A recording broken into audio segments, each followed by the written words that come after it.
Hello friends, this is Lindsay Law with Youth Rising, a gathering place for families to talk about mental health.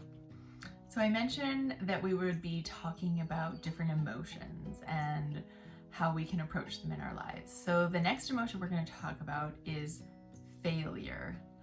And failure to you might seem like an experience or a thing, but it's actually an emotion that we create within us. And it's something that we don't usually seek out. It's something that we don't want. But as we maybe have a different perspective in looking at failure, we may find that it can be helpful in our lives.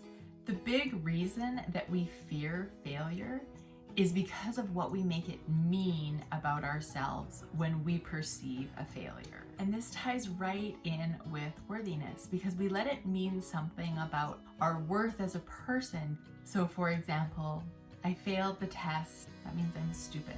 If I don't make the team, it means I'm a failure and I'm not good at anything.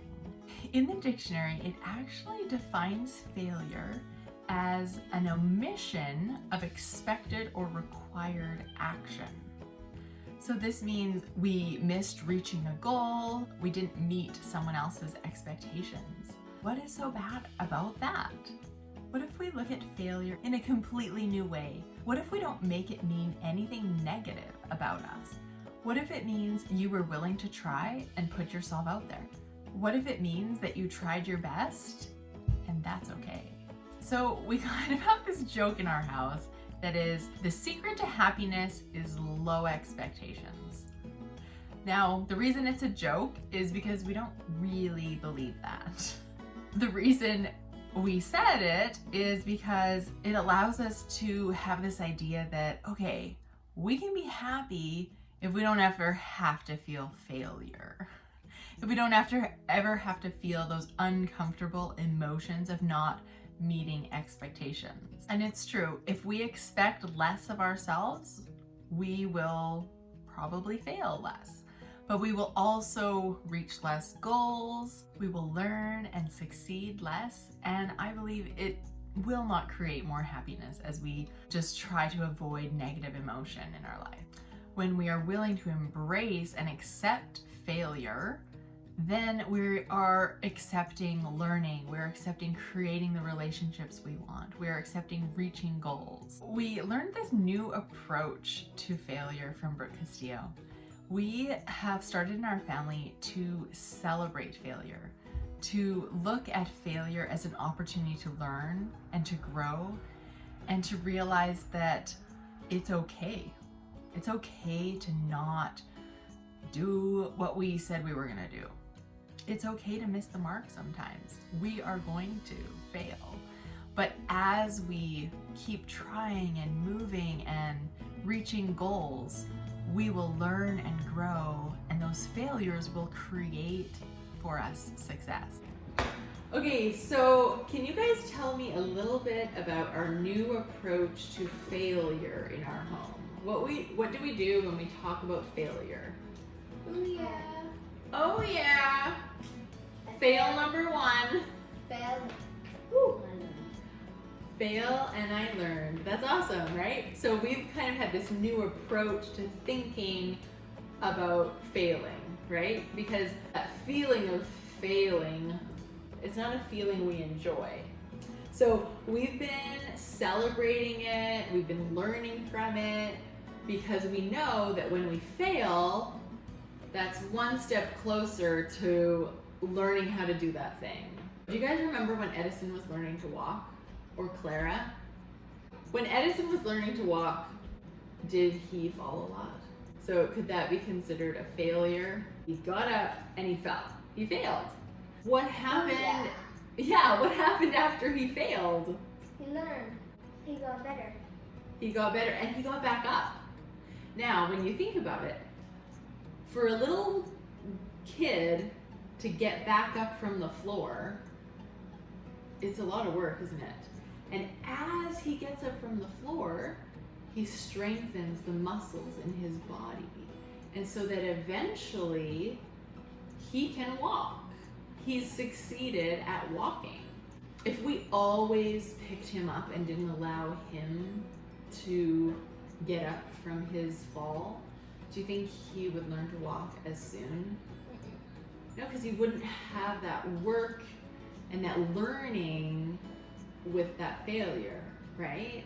So what we see from this model is that we get closer to our successes by failing and getting back up. Do you think we could apply that to other situations? Yeah. How about soccer? How does that apply to soccer?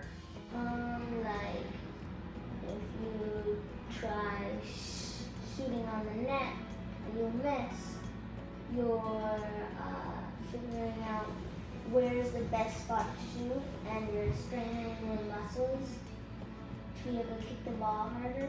That's right. Yeah, exactly. You're strengthening muscles. You're learning like how to kick it so that it goes the way you want it to. And every time you miss, your brain is learning new things about how to succeed, right? And how to get that ball in the net. I love that. That's a great example. Speaking of Edison, do you guys remember visiting Thomas Edison's workshop in New Jersey? That was super cool, wasn't it? What do you guys remember about his workshop and about his house? He failed a lot in his early life. He failed school. A lot of his inventions failed at first. And he started homeschooling, and he got through school, and he kept pushing through some of his experiments, and he made a lot of good discoveries. That's right. Yeah, Thomas Edison is an amazing example of taking failure and keeping going, not letting it mean he's stupid or a bad person or that he's not good enough. Thomas Edison's teacher had said he's unteachable. That's it. Is that what it was? And what did his mom do? His mom let him try everything and experiment. And the one thing I remember is he had this huge workshop with all his chemicals in it. He didn't follow formulas from books. He just tried stuff. Like he would put things together and to see what happened. And so he discovered many things. Now we know him for the light bulb, but he also discovered, I think, something kind of like rubber. Rubber for the weed. Oh, right. He grew all these weeds and created this rubber substance. The only reason he was able to do that is because he failed and he learned and kept trying. And there's actually this quote from him that I think you guys will love. And he says, "I have not failed. I just found 10,000 ways that won't work." And you know, it's interesting that he uses that number, right? 10,000. That's a pretty big number. So he was willing to fail 10,000 times till he reached that goal of his, or he found that success. That makes me think that, hey, maybe sometimes I give up too soon. Maybe when I failed 3 times, I'm like, well, clearly I'm not good at that, or I'm never going to be able to do that. But maybe we can look at Thomas Edison's example and realize 10,000 is a lot of times to fail and to pick yourself up and keep going. So if you failed at something, It's not failure, just 10,000 people didn't work. exactly. And that's the thing, is sometimes we look at it as failure, but we can also look at it as a new thing you learned on your road to success. Failure is a sign of learning, taking risks, and living dreams. And I love that. I also love the idea that we can get better at failing. The more we fail, the better we are at dealing with that negative emotion of failing.